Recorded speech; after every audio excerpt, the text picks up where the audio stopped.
Post করে লিখেছে। এবার আর একটা গাছে হচ্ছে মুকুল, বেশ ভালো মুকুল।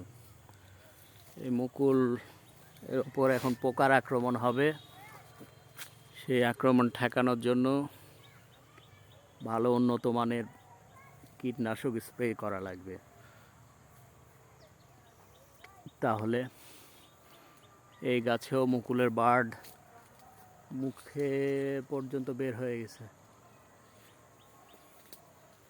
ইনশাআল্লাহ এবার ভালো ফলন হবে আশা করা যায়।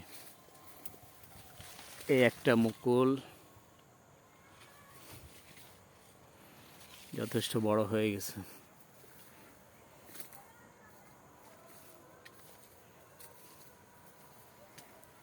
এবার বাগানের গাছগুলো বেশ হেলদি, গতবার প্রচুর বৃষ্টিপাত হয়েছে এবং সারা বেশ দীর্ঘ সময় ধরে বৃষ্টিপাত হয়েছে, যেটা গাছের জন্য উপকারী। দীর্ঘ সময় ধরে ধারাবাহিক বৃষ্টিপাত হলে আম গাছের ওপরে যে পাতার উপরে যে ময়লাগুলো থাকে, ছত্রাক থাকে, সেগুলো ধুয়ে পরিষ্কার হয়ে গেছে এবং গাছ পর্যাপ্ত পুষ্টি গ্রহণ করতে পেরেছে মাটি থেকে। মাটিতে পানি থাকলে গাছের পুষ্টি গ্রহণ প্রক্রিয়া সহজ হয়। সেই কিছু পেঁপে গাছও ছিল বাগানের পাশে। আর এটা হচ্ছে গ্রিন হাউস, কৃষি মন্ত্রণালয়ের থেকে একটি গ্রিন হাউস করে দেওয়া হয়েছিল।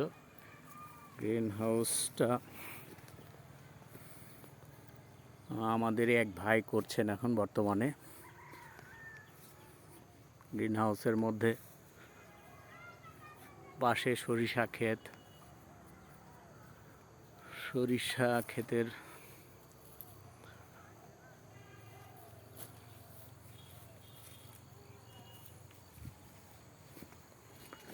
কলা গাছ লাগিয়েছেন আমাদের সেই ভাই, যে গ্রিন হাউস করছেন উনি। কলা ধরেছে, আমাদের কলাটাও দেখতে হবে, এই যে কলা, আমাদের কলাটাও দেখতে হবে। ও, এই গাছে কলা ধরেছে, কলার সংখ্যা খুবই কম। হ্যাঁ, সামান্য কয়েকটা কলা ধরেছে।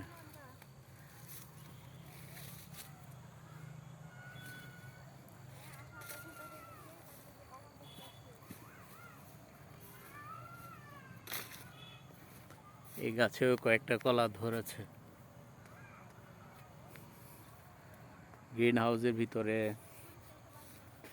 বিভিন্ন ফসল, বাঁধাকপি ও অন্যান্য ফসল করেছে।